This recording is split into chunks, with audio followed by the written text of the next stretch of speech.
Kaya nung ano, tinutulungan ko talaga dahil pagka hindi mo inano yung mga peke, lahat ng enthusiast dito sa Pilipinas pagtatawanan sa ibang bansa. Baba ng quality. Lalo yung ano, Grabe naman yun.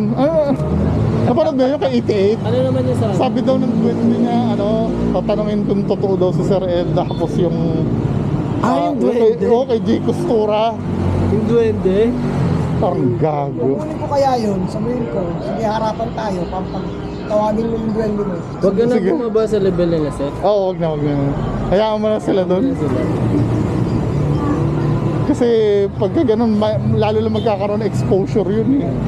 Totoo lang kita. Paano mo sasabihin na meron siya tao na kilala ka, hindi ka nag-duwende? Una-una, mga ginagawa niya, yung dalawa pa lang. Hindi ganun nakapag-interact ang Kumakanta ng On This Day yung duwende nun. Ay, yung sinend mo sa akin, yung nagbibidyo okay? On This Day. Tapos doon pa lang mag-isip ka na. Nakakakanta ng ganun yung duwende, pero pagkausap mo,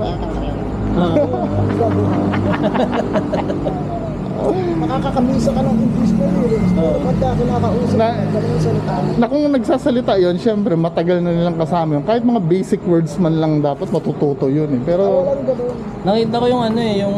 pero nakausap ni Sir Shaman daw yun, nadulas yun. Ginagawa niya lang daw yun dahil sa pamilya niya. Pero ba't naman Hindi, kasi hindi. yung ginagawa niya kay Doc Willie Ong, di ba ngayon? Hindi pwede. Gago, sabi niya ganun. Humingi daw si Doc Willie Ong ng gamot dun sa duwende niya. Kaya gumaling. Ewan ko, bahala sila nun. Kaya hirap yun. Sir.